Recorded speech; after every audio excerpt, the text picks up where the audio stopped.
Hello everyone and welcome to the latest episode of Book Time with Elvis, and welcome back if you're joining us again. So no doubt you've probably been drawn in by the title of this piece, Female Authors and Why Do I Avoid Them? Well, first off, I just want to make it clear that I don't actively avoid them, and I don't actively seek them out. And of course I've got nothing against women. As the saying goes, some of my best friends are women. And actually, in my case, that's really true, because I would say I have more female close friends than I have male close friends. And it's always been like that for me, ever since I went from a only boys school into co-education from the age of 11 or 12. I've always had a lot of female friends.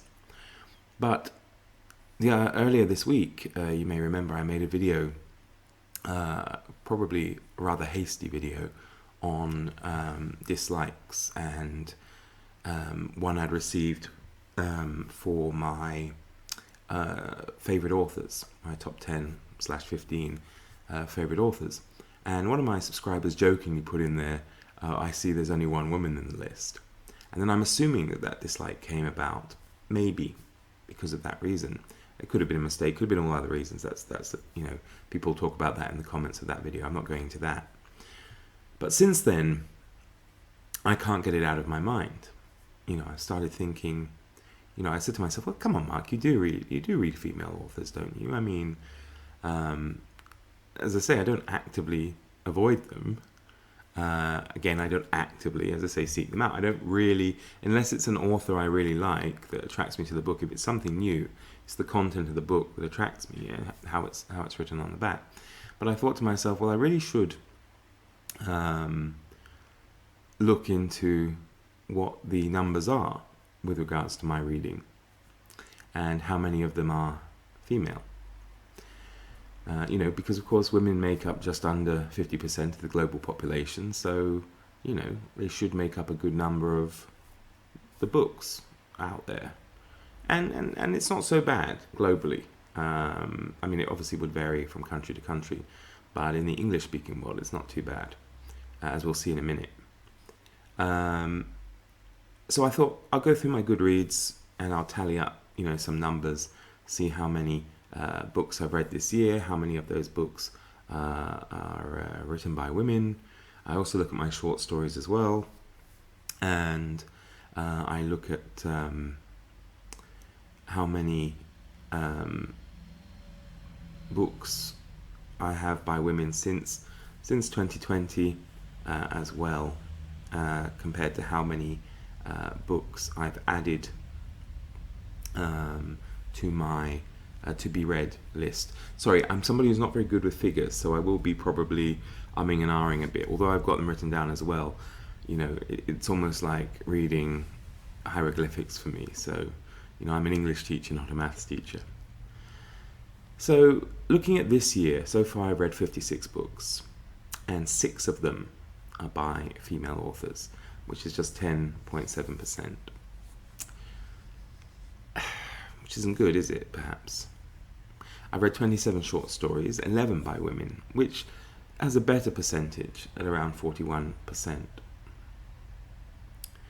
And if I look at the number of books I've read by women since 2020, which is some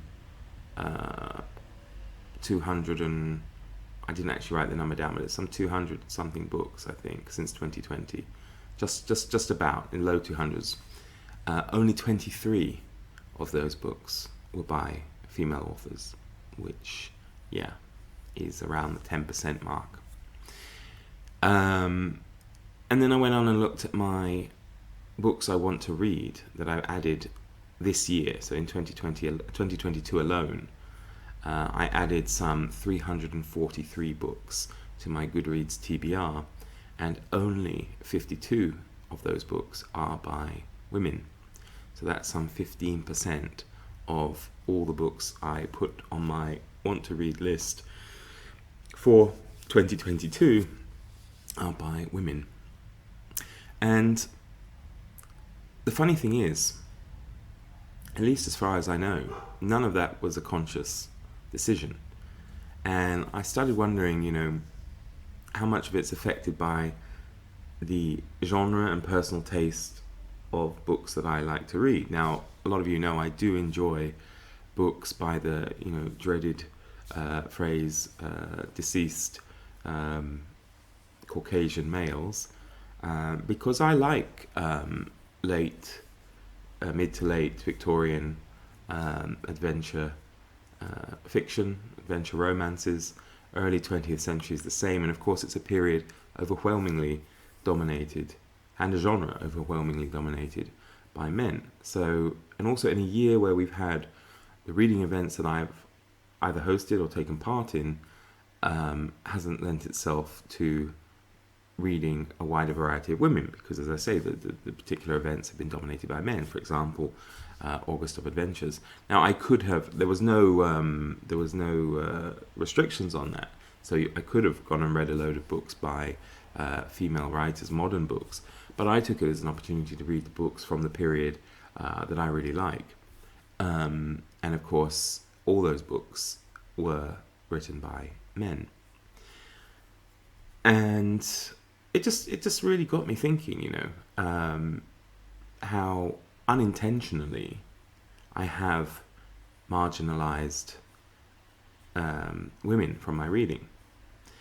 But then I thought to myself as well, when you read, you want to read for enjoyment. So I enjoy those genres, and it's just happenstance or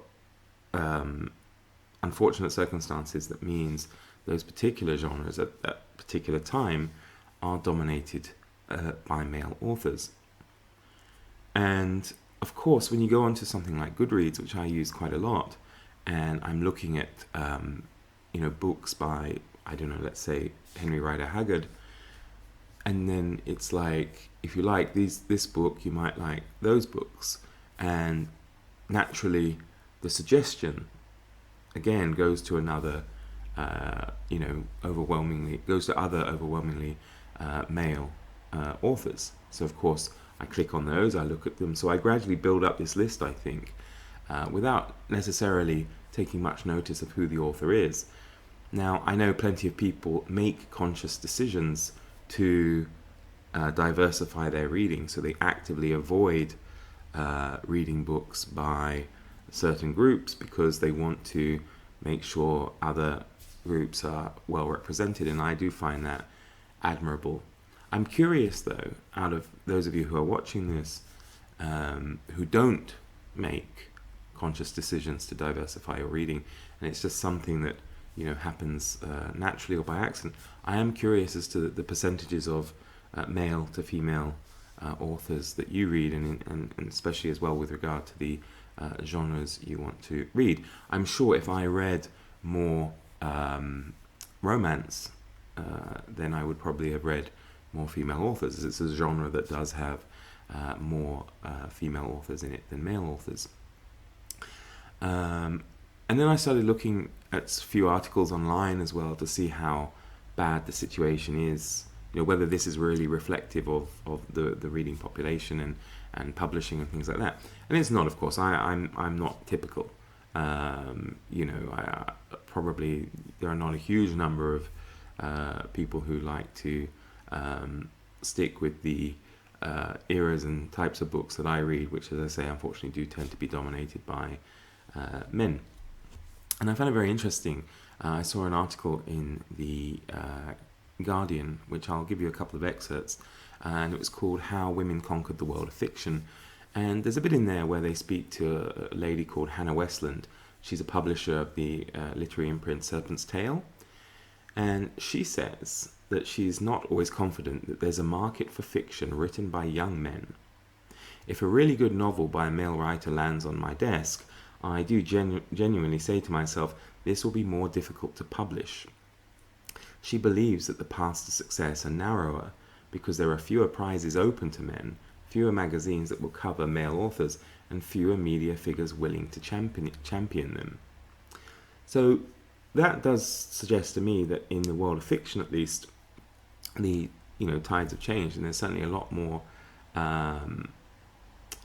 there are a lot more female options to read female authors.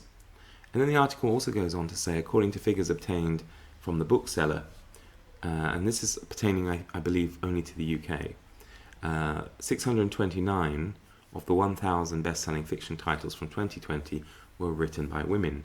27 were co-authored by men and women, and 3 were by non-binary writers, leaving only 341 men. Within the general and literary fiction category, 75% were by female authors. 75% female, 25% male, appearing to be something of a golden ratio in contemporary publishing. The general consensus is that young male writers have given up on literary fiction.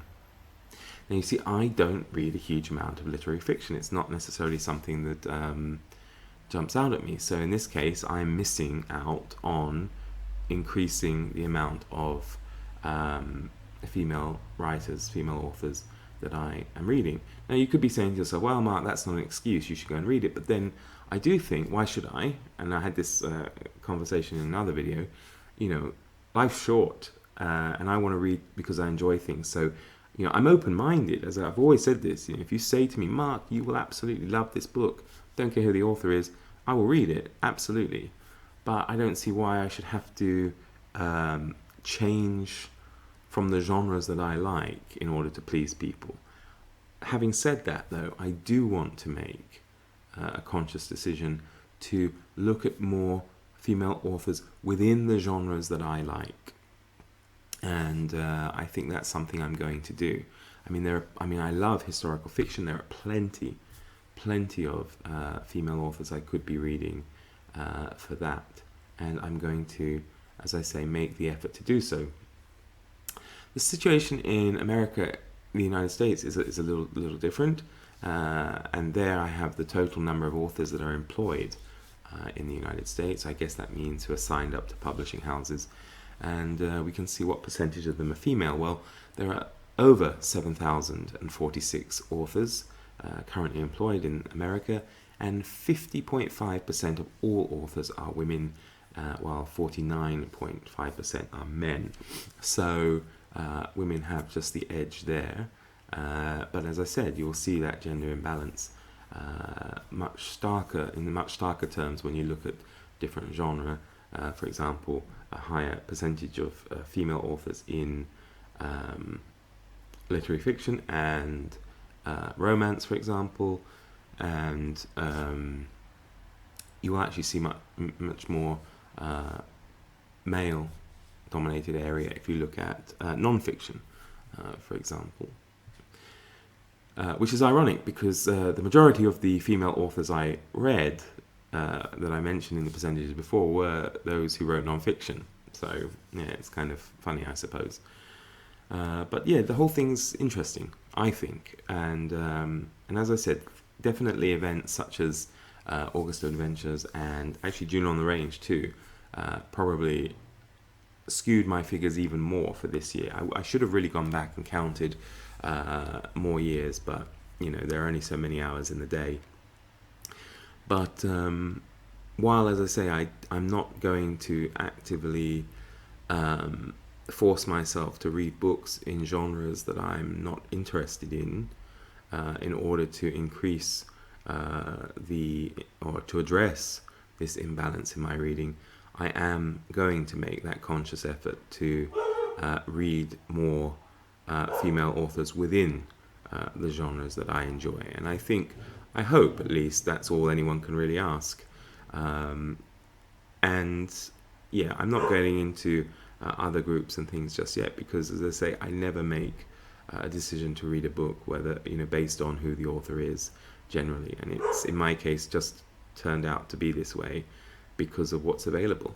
And whether you think that's a feeble excuse or not, then I guess there's not really anything I can say to that, because this is how I genuinely feel about things, and I am making that effort to, as I say, redress the balance. So I've probably gone on long enough. Hopefully I've got my point across, and hopefully people have watched through to the end and didn't believe 100% the somewhat clickbaity title that I use to draw you in here, but I do think it's an important point, and as I said, I would be fascinated to find out what figures are for the rest of you, just out of interest. But I'm not particularly interested in those who, as I say, consciously diversify their reading, because it's not going to be a natural thing. I'm pretty sure a large number of people don't take into account the author's background when they pick up a book. So whatever your figures would then be accidental and natural. Whereas, of course, if you decide and say, okay, I'm going to read more books by women, and you change kind of your reading habits, and you do away with some authors because they're not female, because you've made that decision, then of course your percentages and things are going to be more balanced, or maybe even an imbalance to the other way, to the other side. But there we go. Thank you so much for watching. Do enjoy your weekend, and I'm sure I'll see you all again very soon. Take care, everybody. Bye bye.